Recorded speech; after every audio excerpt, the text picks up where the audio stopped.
Tenemos aquí una comisión de legisladoras y legisladores que estamos participando en el cuarto encuentro parlamentario del Foro de Sao Paulo.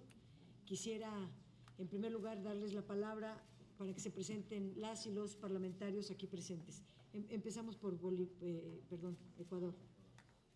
Buenos días, soy Dora Aguirre, soy parlamentaria de Ecuador y estoy aquí también como representante de la bancada del movimiento Alianza País. Gracias. Buenos días, Alejandro Ojeda, diputado en el Distrito Federal, integrante de la Comisión de Gobierno de la Asamblea Legislativa del Distrito Federal. Muy buenos días, mi nombre es Eda Medina, representante de la Asamblea Nacional de Nicaragua por el Frente Sandinista de Liberación Nacional. Buenos días, Gustavo Di Marcio, diputado de la provincia de Buenos Aires de Argentina, de Frente para la Victoria y el Movimiento Evita. Muy buen día, Gabriela Montaño, presidenta de la Cámara de Diputados de Bolivia y militante del Movimiento al Socialismo. Buenos días, Ricardo Cantú Garza, en representación de los diputados del Partido del Trabajo de México. Buenos días, mi nombre es Nidia Díaz, soy diputada de la Asamblea Legislativa por el grupo parlamentario del Frente Faramundo Martí para la Liberación Nacional FMLN. Gracias. Buenos días, mi nombre es Andrés Castro Alegría, soy diputado de la Asamblea Nacional del Poder Popular de Cuba y presidente de una comisión permanente de trabajo de esa asamblea para la educación, la cultura, la ciencia, la tecnología y el medio ambiente. Buenas tardes. Yul Yabur, diputado a la Asamblea Nacional de la República Bolivariana de Venezuela, presidente de la Comisión de Política Exterior, Soberanía e Integración y miembro del Partido Comunista de Venezuela. Buenas tardes, soy Blanca Argüello, del Movimiento País del Ecuador, soy asambleísta por la provincia de Pichincha. Buenas tardes, mi nombre es Aleida Alavés, diputada federal, vicecoordinadora del Grupo Parlamentario del PRD en la Cámara de Diputados. Bueno, el día de hoy estamos debatiendo.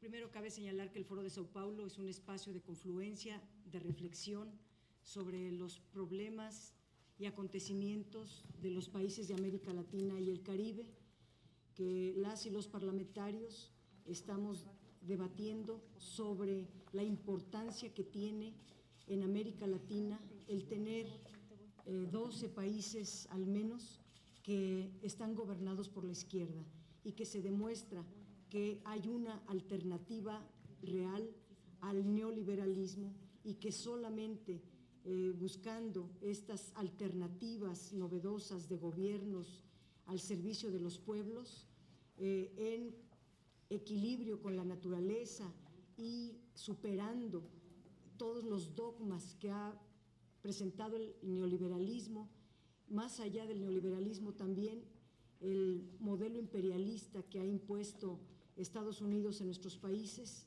Así se ha logrado sacar de la pobreza a millones de personas en nuestro subcontinente y que también se demuestra que hay formas de tener justicia, de alcanzar la democracia y esto que estamos viendo en América Latina. México, desde luego, es la gran excepción en todos los casos. Es el único país donde aumenta la pobreza de 2000 a 2015, del año 2000 al 2015, ya hay una producción de 10 millones de nuevos pobres, al revés de los acontecimientos en América Latina, donde se viene disminuyendo el número de pobres. En México tenemos un excesivo presidencialismo antidemocrático que no han aceptado el voto popular en varias ocasiones, en que la izquierda ha ganado y que la izquierda en México no es gobierno solo por el autoritarismo imperante en nuestro país. A contrapelo, en América Latina se demuestra que se respeta el voto ciudadano, que hay posibilidades de implantar una democracia representativa, parlamentaria, pero también a raíz de que se ha logrado la democracia representativa y son gobierno, está naciendo una gran vertiente ciudadana de demostrar que también es posible la democracia directa, la democracia popular, la democracia en donde manda el pueblo.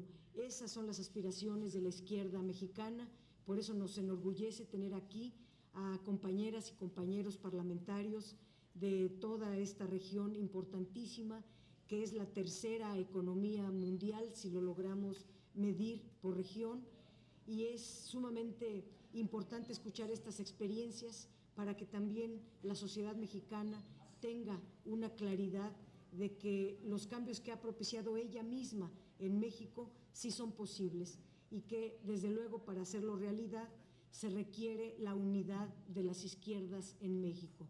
Sin la unidad de las izquierdas en México no es posible el triunfo de esta alternativa.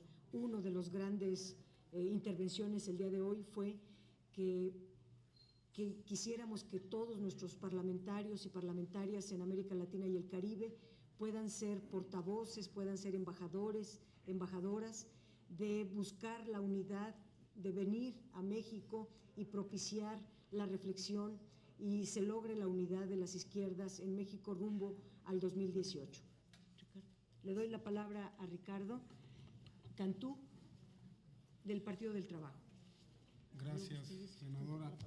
De manera breve, señalar que este encuentro de parlamentarios de partidos miembros del Foro de Sao Paulo, en el marco de su 25 aniversario de nacimiento, ha sido muy rico en intercambio de experiencias, en virtud de que en Latinoamérica y el Caribe se está dando un proceso de transformación y de cambios trascendentales y muy importantes para nuestros pueblos.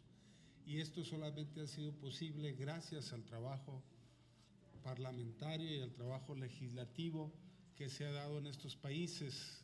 Hemos tenido conferencias magistrales muy ricas en su experiencia, como el caso de la diputada Gabriela Montaño, presidenta de la Cámara de Diputados de Bolivia, donde nos ha explicado el trabajo legislativo que han desarrollado en su país, trascendental para el futuro de sus pueblos, y además hemos visto también el fervor, el entusiasmo con que se ha trabajado para la construcción de la patria grande de Latinoamérica y el Caribe.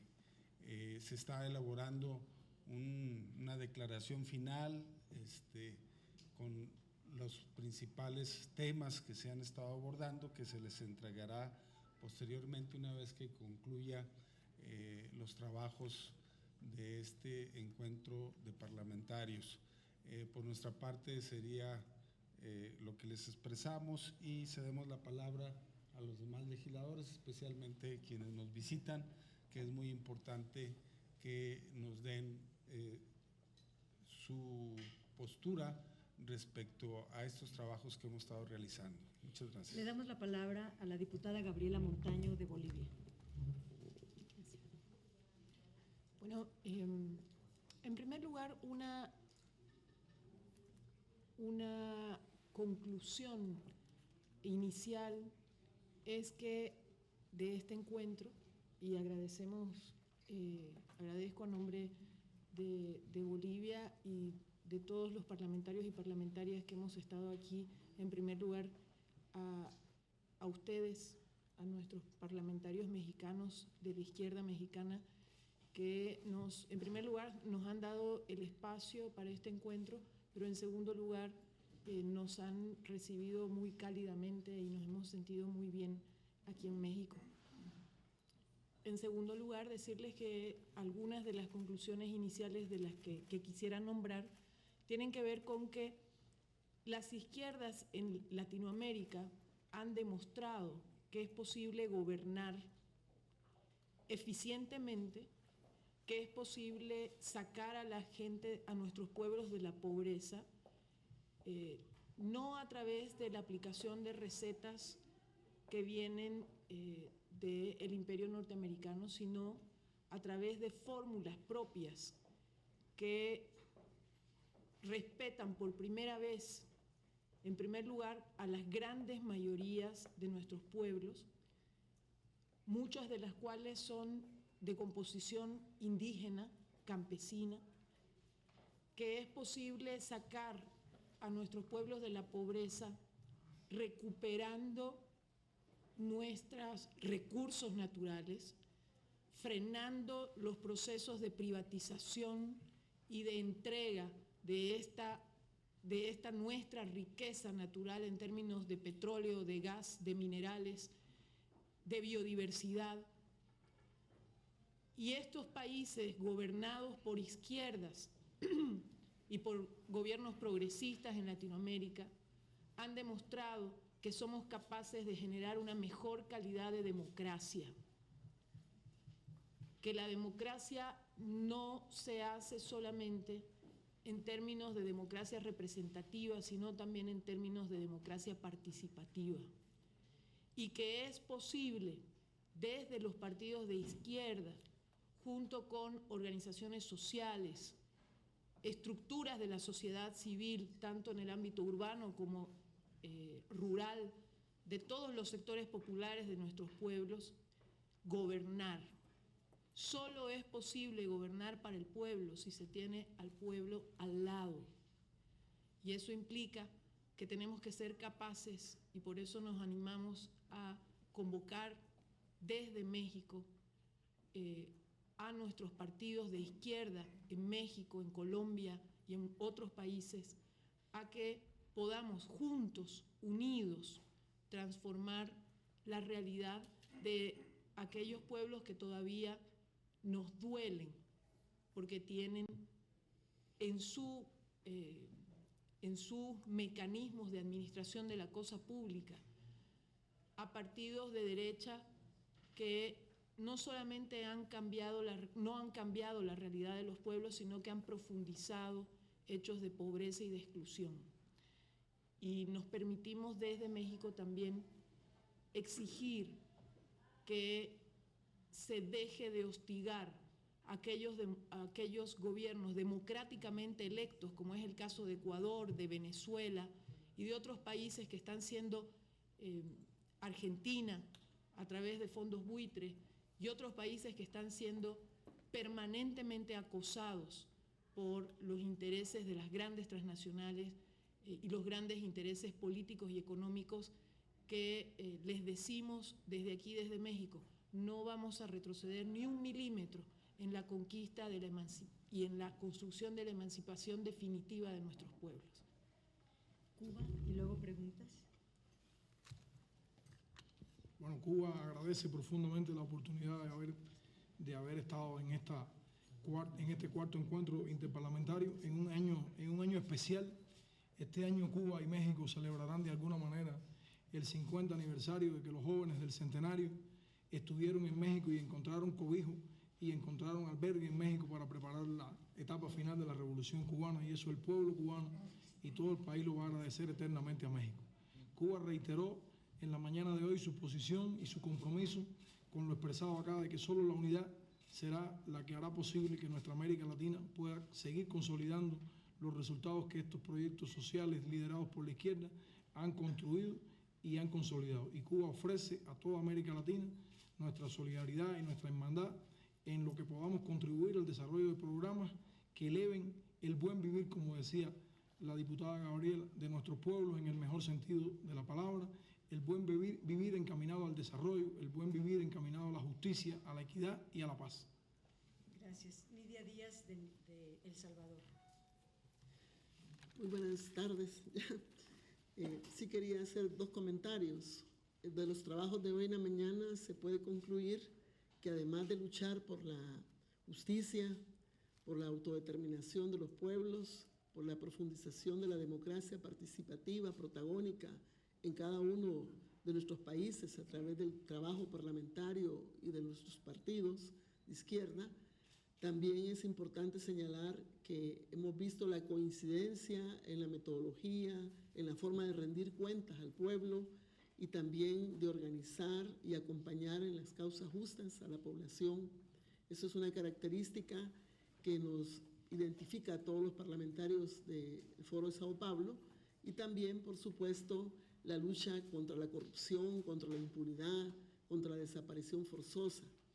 Y algo importante, todos tenemos la convicción de que unidos podemos avanzar en toda la región y en la transformación de nuestros pueblos hacia la construcción de la patria grande. Por eso tenemos la convicción de que es necesario fortalecer la red de parlamentarios y parlamentarias de los partidos que integramos el Foro de Sao Paulo para enfrentar no solo la embestida de contrarrevolución, de contraataque que se está viviendo en Venezuela, en Ecuador, en Argentina, en Brasil, en El Salvador, esos procesos de desestabilización, sino también para profundizar, ¿verdad?, a través de la complementariedad, la cooperación, la solidaridad entre nosotros, esa transformación y esa ruta hacia el buen vivir o vivir bien, como dice Bolivia.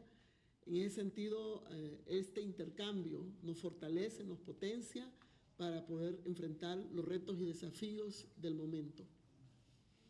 Si hubiera alguna pregunta de los medios de comunicación.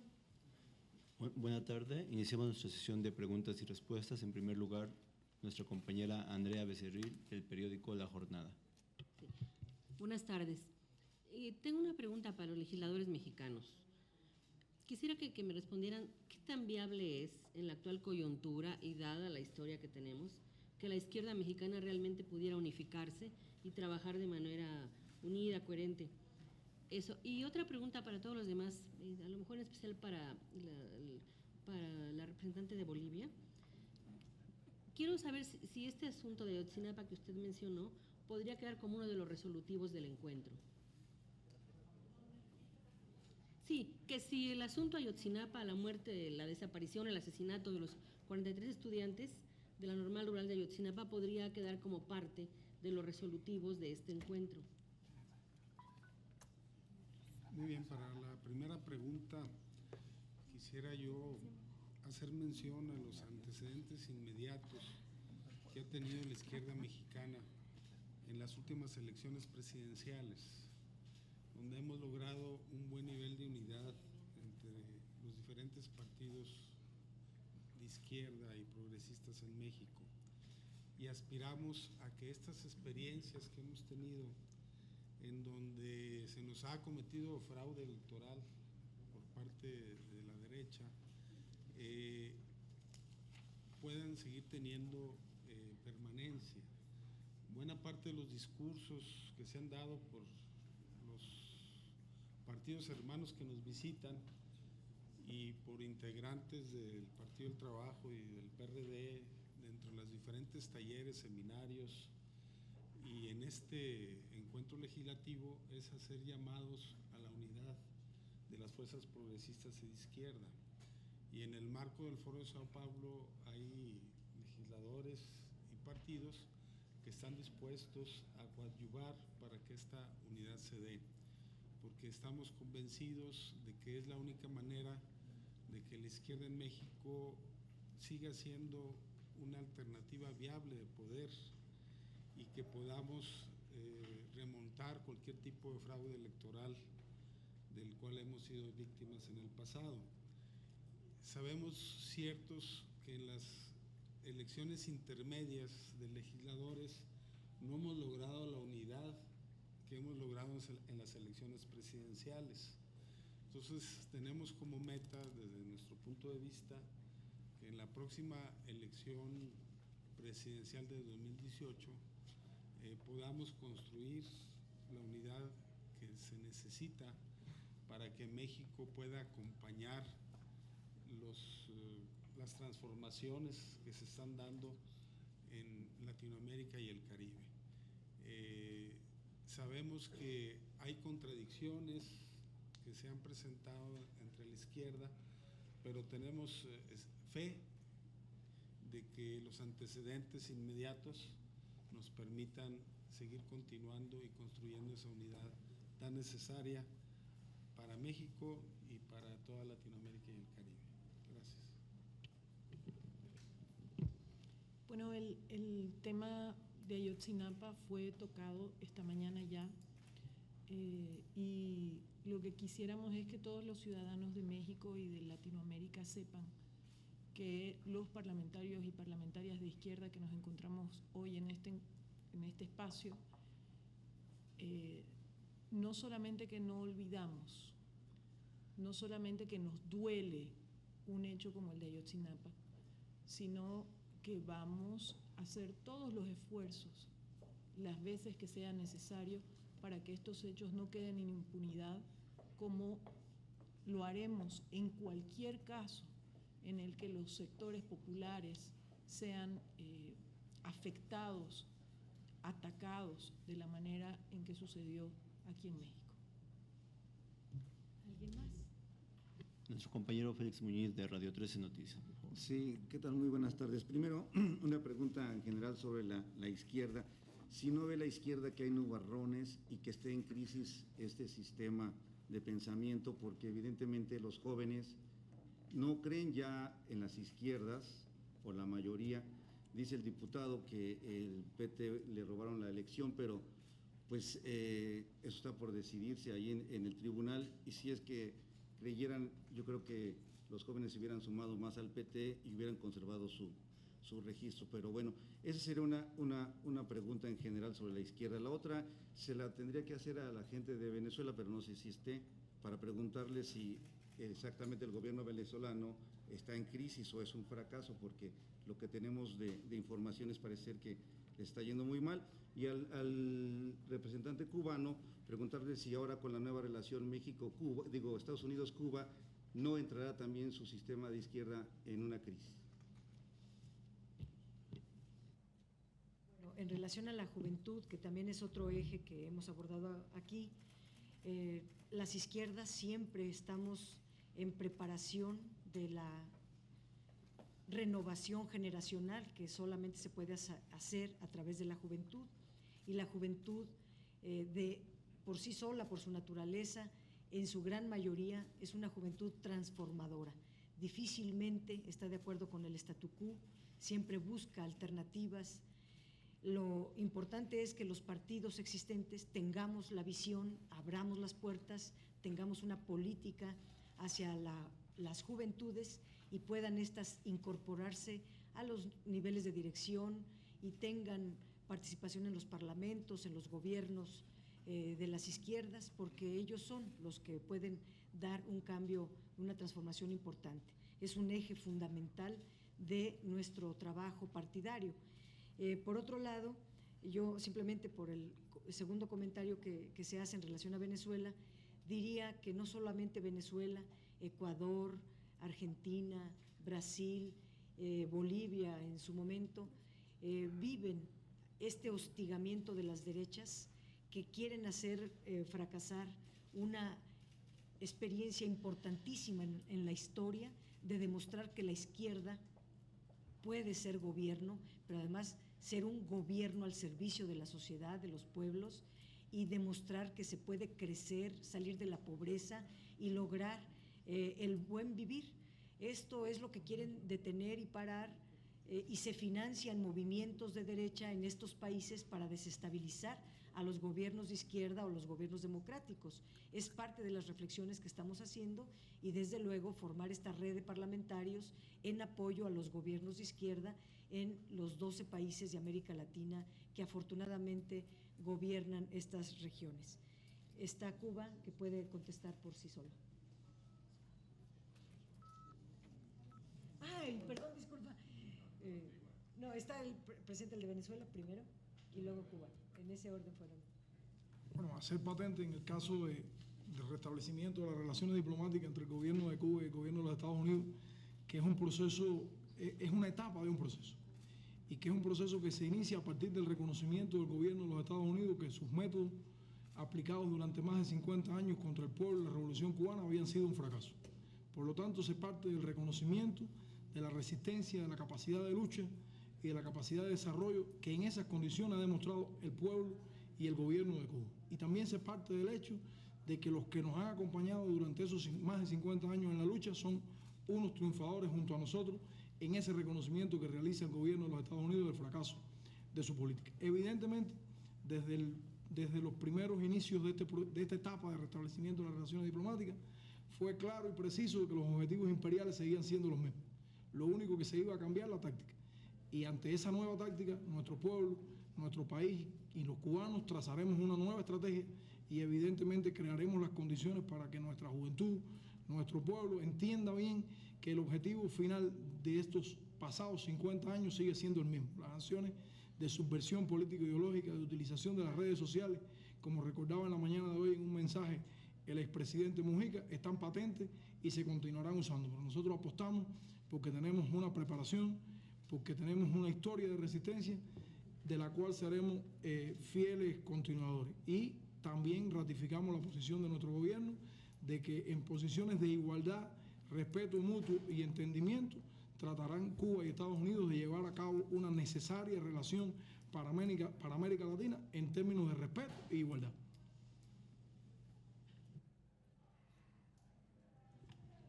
Sí, gracias. Primeramente quisiera aclarar que soy diputado por el Partido Comunista de Venezuela, que no es parte del gobierno, sino una alianza del gobierno.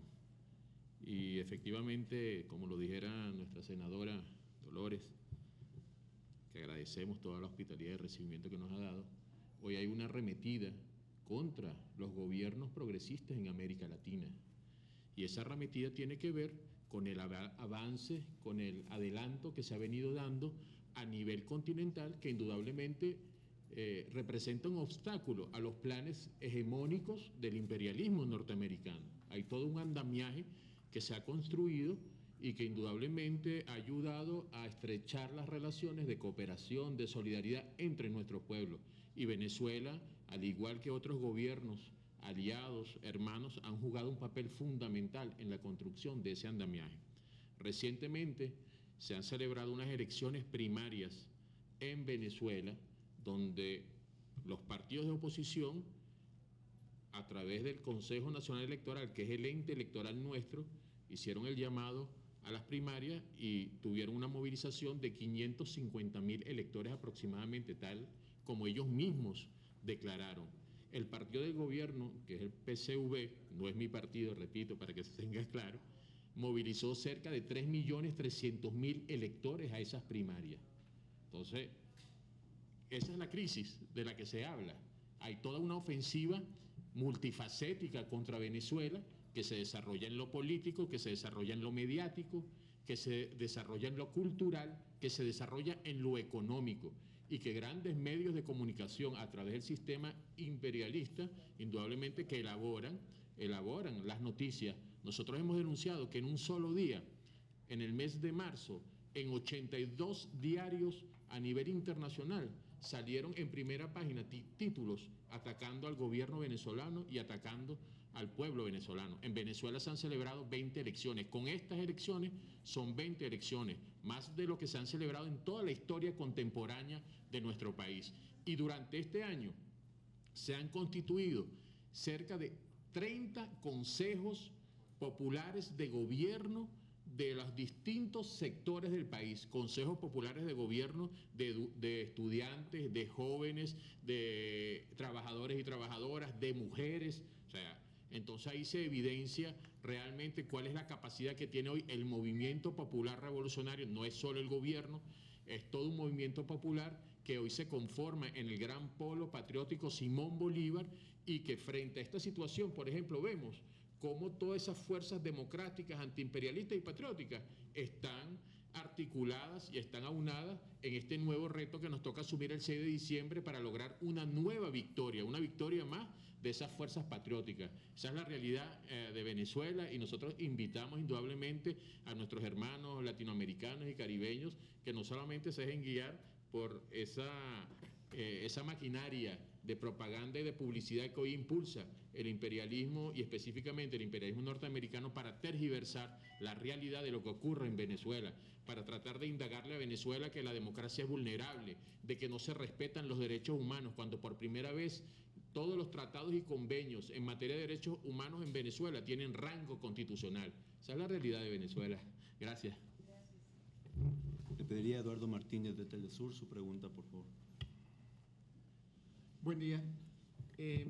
Yo quisiera preguntarle si van a incluir como una resolución en el documento final de este encuentro precisamente algún posicionamiento sobre esta ola de golpes suaves que se han estado dando en algunos países, sobre la guerra económica en Venezuela y sobre esto de lo que ya han venido avanzando y de lo que ya han venido hablando. Me gustaría escuchar, por ejemplo, el posicionamiento de los países como Ecuador y desde El Salvador, donde también ahora mismo pues hay una embestida importante. Sí, efectivamente, en la resolución, después de hacer una valoración sobre la situación actual que viven nuestros países, nuestros pueblos, que están en procesos de cambio y transformación, como es el caso de Venezuela, Ecuador, el caso de Brasil, Argentina, el mismo Salvador, y bueno, y donde se puede por parte del imperialismo desestabilizar junto a las oligarquías que hoy se están dando. Entonces la parte final de la resolución viene cómo nosotros vamos a cerrar filas, todos los parlamentarios de América Latina y el Caribe, para defender también estos procesos, porque tocan a uno, nos tocan a todos, ¿verdad? Y como estamos basados en una visión de unidad e integración de los pueblos, que tiene principios como la complementariedad, la cooperación, la solidaridad, y que nos permite a todos los pueblos ir superando las asimetrías para poder avanzar en el desarrollo, avanzar en la justicia. Entonces los parlamentarios, que nos toca la parte también de legislar, etcétera, tenemos que cerrar filas, y la red que queremos crear, como decía al principio, no solo es para defender estos procesos, sino también para tomar, digamos, ideas, medidas para profundizar los cambios, para lograr una hegemonía de un proyecto que trae la patria grande a favor de las inmensas mayorías de América Latina y el Caribe. Sí trae contemplado y también trae la solidaridad con el pueblo de Colombia. Nos solidarizamos para que se logre la paz lo más pronto posible, ¿verdad? Entonces somos también parlamentarios que trabajamos por esa causa justa de lograr la paz en Colombia. Un agregado.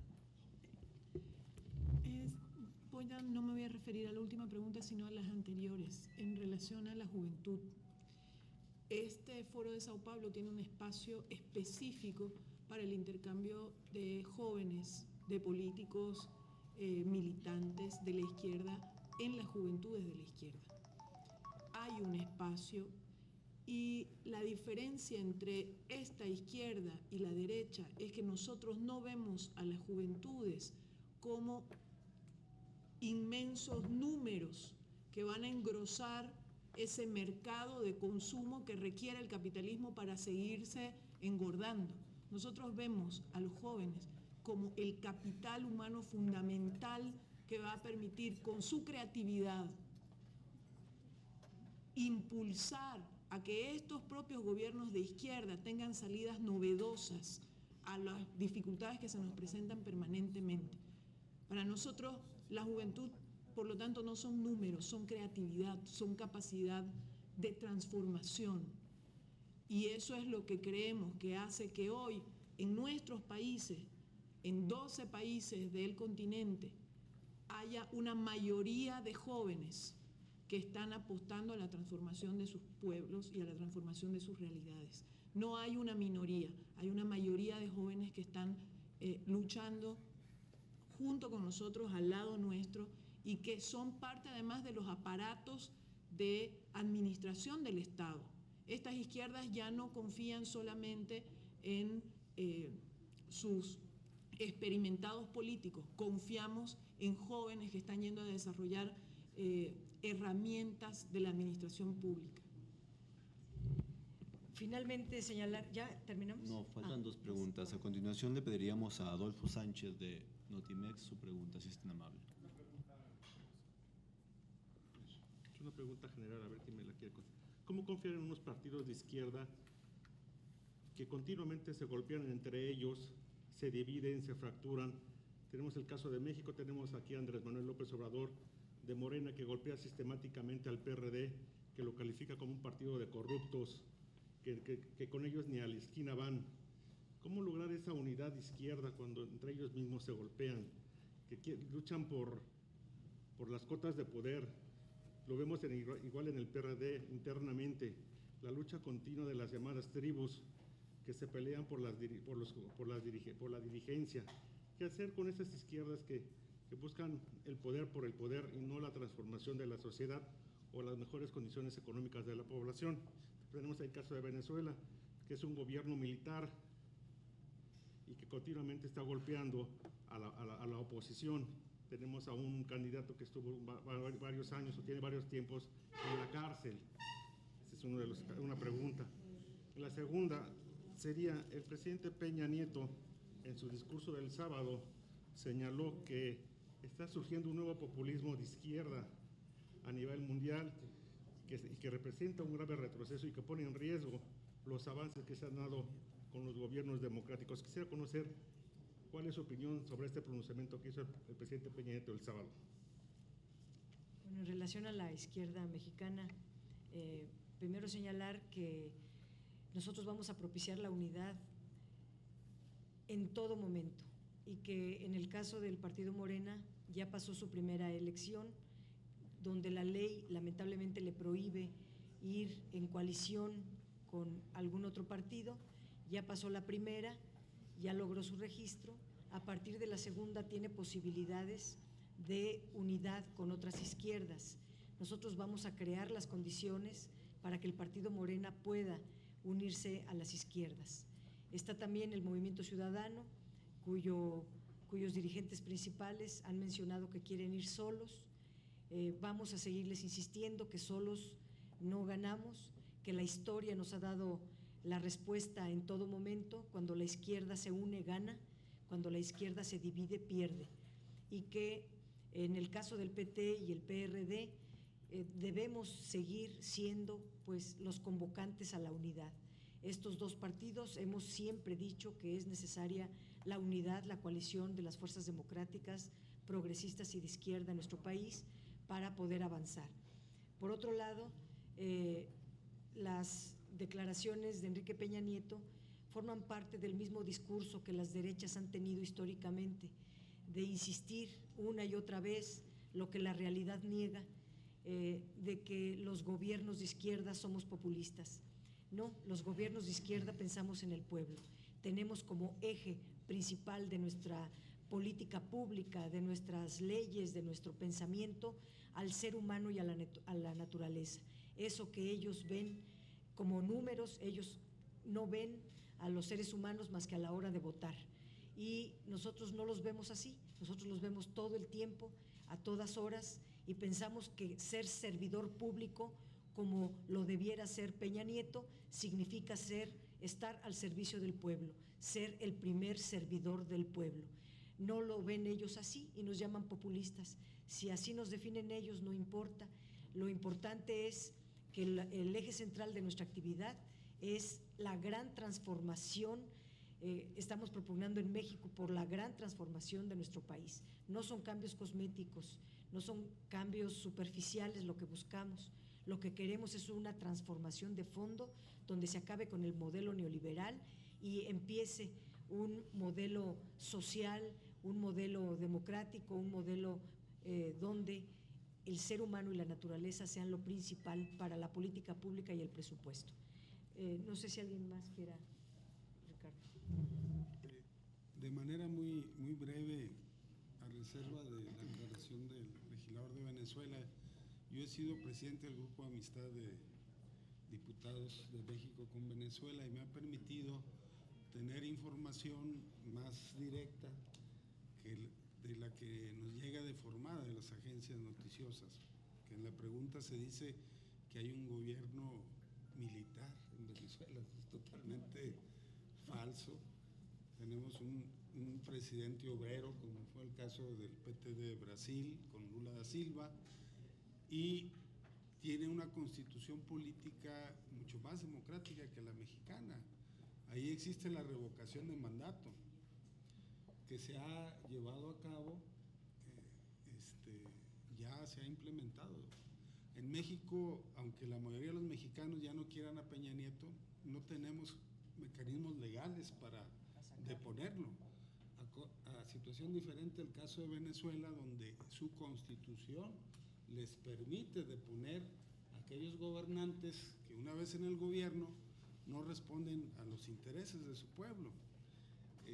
Y bueno, eso les da una mayor calidad democrática a la República Bolivariana de Venezuela. Sin embargo, eso no se menciona en las agencias noticiosas de la derecha.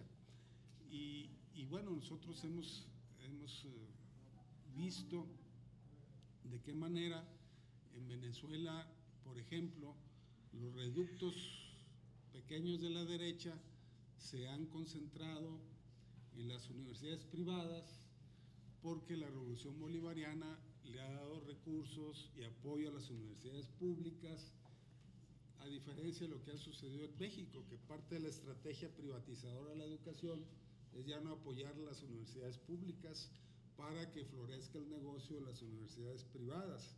En Venezuela ha sucedido exactamente lo contrario. Al apoyar las universidades públicas, el negocio de las universidades privadas se reduce y entonces hay intereses que están en contra de que esos privilegios que han venido existiendo se estén terminando, ¿no?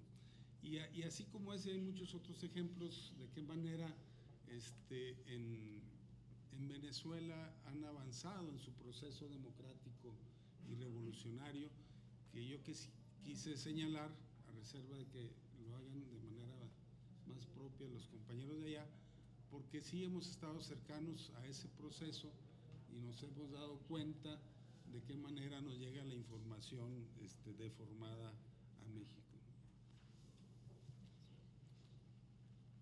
Gracias. Bueno, efectivamente, lo ha señalado el compañero. En Venezuela, como todos sabemos, hay un gobierno que hoy dirige presidente, compañero, camarada, el presidente Nicolás Maduro, que se ha formado al fragor y al calor de las luchas de la clase obrera. Viene de ser dirigente obrero y que hoy entonces dignamente es el jefe de gobierno y jefe del Estado en Venezuela. Pero más allá entonces de la personalización con el camarada Nicolás Maduro, queremos señalar que desde la llegada de la revolución bolivariana en Venezuela hay una nueva concepción del ejercicio político en nuestro país. La concepción de que el ejercicio político se desarrolla a través de la unión cívico-militar. Para nosotros eso es fundamental. Y hay compañeros militares que ejercen, al igual que compañeros y activistas militantes de los partidos revolucionarios, democráticos, antiimperialistas, ejercen importantes funciones de gobierno. Y nosotros como venezolanos y venezolanas nos sentimos orgullosos de hoy tener unas fuerzas armadas bolivarianas, antiimperialistas, chavistas, como ellos dicen, que no responden a la Escuela de las Américas, que no responden a los mandatos del imperialismo norteamericano. Yo quiero señalar aquí que cuando llegó Hugo Chávez al poder, en el fuerte militar más grande que tiene Venezuela, Fuerte Tiuna, quienes conocen a Venezuela saben de qué estoy hablando, había una oficina de la CIA y del Departamento de Estado norteamericano que funcionaba dentro de ese fuerte militar.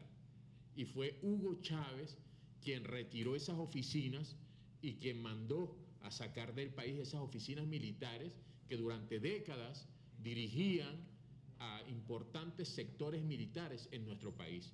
Quizás lo más importante que hemos recuperado en estas luchas a lo largo de estos 15 años, como lo dijera el comandante Hugo Chávez, lo más importante que hemos recuperado ha sido nuestra soberanía política.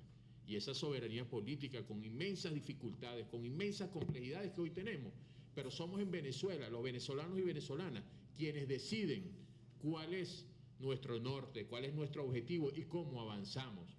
A mí me gustaría, aquí se ha hecho referencia a la oposición y al derecho de la oposición, pero estos pseudo dirigentes de la oposición, que hoy ni siquiera la misma oposición habla de ellos en Venezuela, cuando uno sale, uno lo que ve es que periodistas y dirigentes de la derecha internacional mencionan más a estos pseudo dirigentes de la oposición que la misma oposición en Venezuela, que hoy anda desarticulada, que hoy anda lanzándose cuchillos. Pero a mí me gustaría realmente que alguno de los periodistas que aquí presente hubiese preguntado qué es de las víctimas de esas guarimbas, de esos ataques contra el pueblo venezolano en el 2013, en el 2014, en el 2015, con los planes fascistoides que se impulsaron en Venezuela. En Venezuela hubo solamente en el último plan de estos señores que hoy están siendo procesados según el ordenamiento jurídico venezolano, donde tienen sus abogados, donde se les respeta el debido proceso,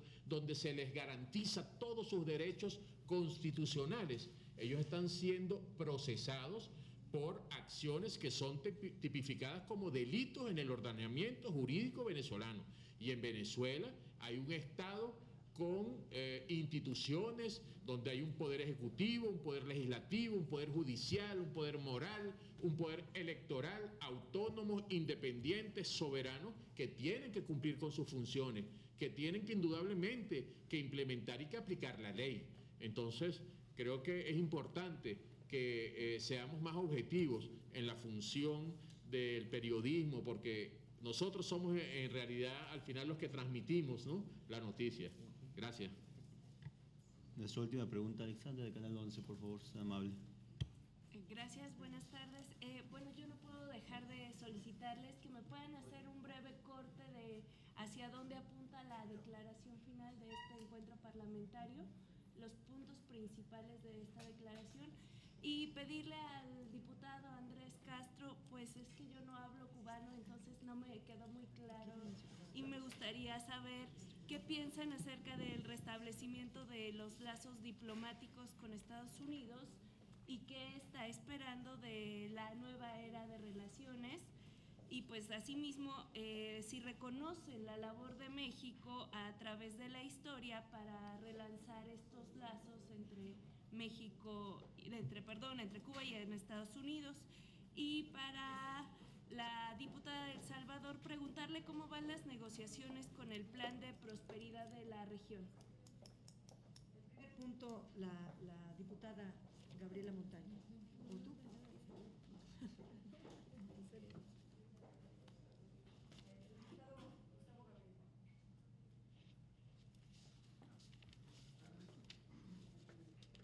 Buenas tardes. Centralmente, la propuesta de declaración final que estamos trabajando y que se está consensuando tiene que ver con cuestiones de nuestro presente y de nuestro pasado, y desde el lugar de la profundización de la integración, de la profundización de la unidad de nuestros pueblos, de vernos como región para la construcción de un mundo sustentable, y desde ese lugar aportar desde a la multipolaridad, donde el ser humano, el hombre, sea el eje de cualquier política de Estado y no la mercancía, el mercado, el capital. Hemos trabajado en denunciar estos intentos que ya se mencionaron de desestabilización de esas grandes mayorías que han elegido a sus pueblos y que construyen conjuntamente mayores derechos, mayor igualdad, y hoy son atacados fuertemente por un capital financiero transnacional que utiliza todas las armas posibles para que estos gobiernos populares elegidos democráticamente sean golpeados y sean de alguna que otra manera debilitados, como es el caso de Venezuela, aquí se mencionó, el caso de Brasil, que también está sufriendo esa agresión, en el caso de Argentina, con la política de los fondos buitres que intentan estabilizar nuestra economía. En el caso también del apoyo al Estado Plurinacional de Bolivia, en su reclamo justo e histórico de su salida al mar. El mar para Bolivia es un reclamo que estamos planteándole tanto a los dos gobiernos, que a través del diálogo se pueda reconocer ese derecho de que Bolivia necesita tener ese mar que fue quitado producto de un imperio anterior como el imperio inglés, en dividir a nuestros pueblos en aquellos momentos. Luego también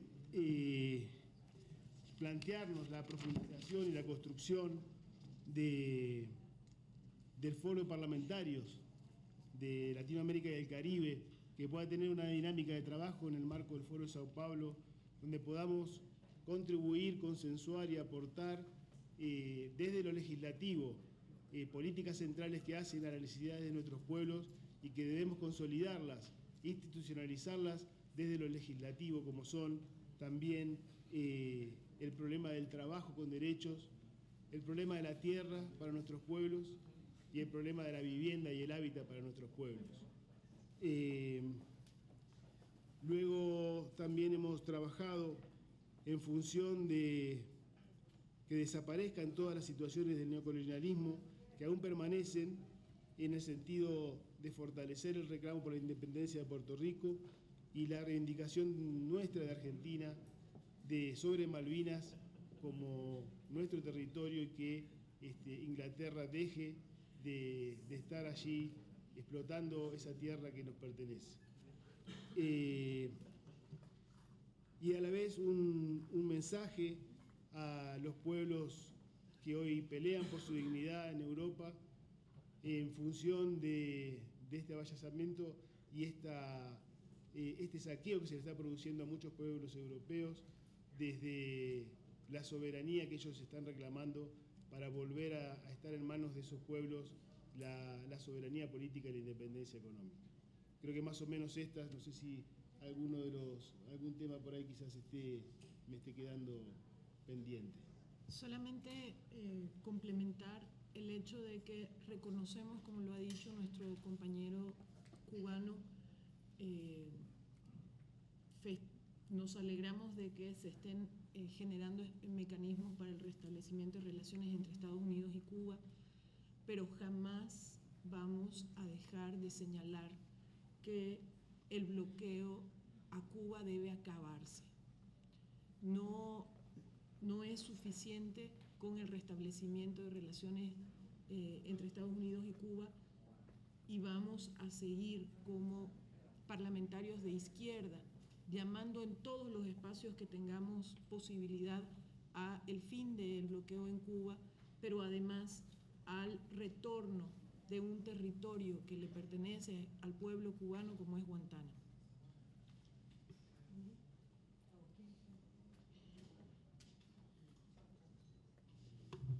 Solamente insistir en la decisión pues, de potenciar y fortalecer la red de los parlamentarios de América Latina y el Caribe para la integración y la unidad de los pueblos y respaldar la red de parlamentarios por la paz en Colombia que recientemente fue relanzada en Uruguay, ¿verdad? Con la participación de nuestro compañero Pepe Mujica. Gracias. Bueno, vamos a ver si mi español es entendido por ti. En primer lugar, debe quedar claro de que para el pueblo de Cuba y para el gobierno revolucionario, el inicio del restablecimiento de las relaciones diplomáticas con los Estados Unidos, anunciado por ambos presidentes, el de Estados Unidos y el de Cuba, el 17 de diciembre del 2014, fue una victoria de la resistencia y de la tenacidad de la lucha del pueblo cubano, al cual el pueblo cubano suma el agradecimiento a países amigos que han acompañado a nuestro país durante más de 50 años en esta lucha. Es un proceso largo y complejo porque, como explicaba la diputada Gabriela, y me exonera de una larga explicación, hay un grupo de asuntos que hay todavía que resolver a pesar de que existen ya hoy relaciones diplomáticas. En primer lugar, la conocida base naval de Guantánamo, con los diferentes usos que ha tenido hasta llegar a ser una cárcel, finalmente. En segundo lugar, y agradezco a la diputada Gabriela su intervención sobre el bloqueo, no podemos hablar de normalización como piden los norteamericanos de relaciones si existe un bloqueo que por más de 50 años ha hostigado al pueblo de Cuba y lo ha puesto a vivir en condiciones muy difíciles. Y en tercer lugar, tenemos que adentrarnos en el complejo asunto de las compensaciones y las indemnizaciones a las víctimas cubanas de muchos actos y hechos terroristas que fueron cometidos contra el pueblo de Cuba. Solo cuando esas cuestiones estén saldadas podrá hablarse de restablecimiento o de normalización de las relaciones entre ambos países, reiterando aquí la expresión de nuestro presidente Raúl Castro en la pasada Cumbre de las Américas, de que Cuba y Estados Unidos en la construcción de esas relaciones deberán demostrar que pueden vivir civilizadamente, salvando las diferencias existentes entre los dos sistemas políticos que imperan y que rigen en ambos países. En el caso, entendí tu segunda o tu tercera o casi la cuarta pregunta dirigida al reconocimiento histórico de Cuba, al papel de México en las relaciones con los Estados Unidos. Yo creo que el reconocimiento de Cuba en el caso de las relaciones con México no se limita solo a las relaciones con Estados Unidos. México ha sido un importante interlocutor de Cuba, ha sido una importante contraparte de Cuba, y en Cuba, como expliqué al principio, en México, Cuba siempre ha encontrado un pueblo solidario, un pueblo hermano, que ha ayudado a la revolución cubana en todo momento. Yo solo contestar un poquito la pregunta que me hizo sobre qué opino sobre la Alianza para la Prosperidad o en qué momento está. Bueno, esto parte de un análisis en la región centroamericana de la corresponsabilidad, ¿verdad? Es decir, Centroamérica se ha convertido en un país, en una región de tránsito del narcotráfico y donde se desarrolla pues todo el crimen organizado, ¿verdad? Y tiene una ruta, un destino, que es Estados Unidos. Entonces, cuando se da el fenómeno de que muchos niños están emigrando, ¿verdad?, y también forma parte de un tráfico ilícito por algunos sectores del crimen organizado, y niños que no van acompañados, ¿verdad? Y bueno, entonces empieza a analizarse la situación de la posibilidad de deportación desde Estados Unidos, los niños que logran pasar la frontera hacia Estados Unidos.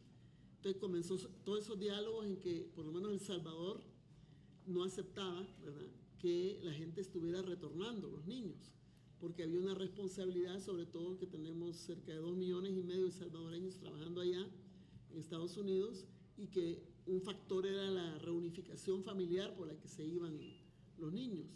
Esto trajo una serie de conversaciones, y también estábamos junto a Guatemala, junto a Honduras en este tema, que llevó pues a que hubiera una especie de convenio, ¿verdad?, de que se llama la Alianza para la Prosperidad, donde hay una corresponsabilidad también para evitar el tráfico ilícito de personas, la trata y otra serie de secuelas que genera el crimen organizado, y las víctimas en violaciones de derechos humanos son las personas más vulnerables, pues como es el caso de los niños y las niñas. Entonces se viene a ver esto como una acción más preventiva, ¿verdad?, y de combate al crimen en todos estos delitos que afectan directamente las personas que emigran para particularmente Estados Unidos. Entonces eso va caminando, pues va a haber una distribución de unos millones que todavía está en debate en alguna medida en el Congreso, pero independientemente de eso, en el proyecto del SICA, de la integración centroamericana, en la agenda principal de los jefes de Estado y de los órganos del SICA, pues el Parlamento Centroamericano, está precisamente el abordaje de estos temas para impulsar medidas en cada país, tanto legislativas como políticas públicas, que contribuyan a hacer la disminución de la emigración, ¿verdad? Y sobre todo este problema que tenemos de niñas y niños deportados permanentemente, más que de Estados Unidos, el problema es en el país de tránsito, ¿verdad? Tenemos dificultades acá en México. Diariamente llegan 6 buses a El Salvador de personas que no cumplen los requisitos para pasar al norte y regresan desde México, apoyados lógicamente por los cónsules, ¿verdad? Pero es un problema serio el que tenemos en la región, mientras no logremos que nuestros países, como decía en Ecuador una vez, ¿verdad?, se convierta la esperanza, ¿verdad?, de El Salvador y no el norte. Mientras no podamos hacer un país productivo, ¿verdad?, que realmente genere todas las oportunidades, y en eso estamos trabajando, siempre va a haber una situación complicada en estos procesos de migrantes. Gracias. Pues señalar que tuvimos la presencia de parlamentarias y parlamentarios de Argentina, Bolivia, Brasil, de China, Cuba, Ecuador, El Salvador, Guatemala, Perú, Paraguay, República Dominicana, Uruguay, Venezuela y México. Muchas gracias.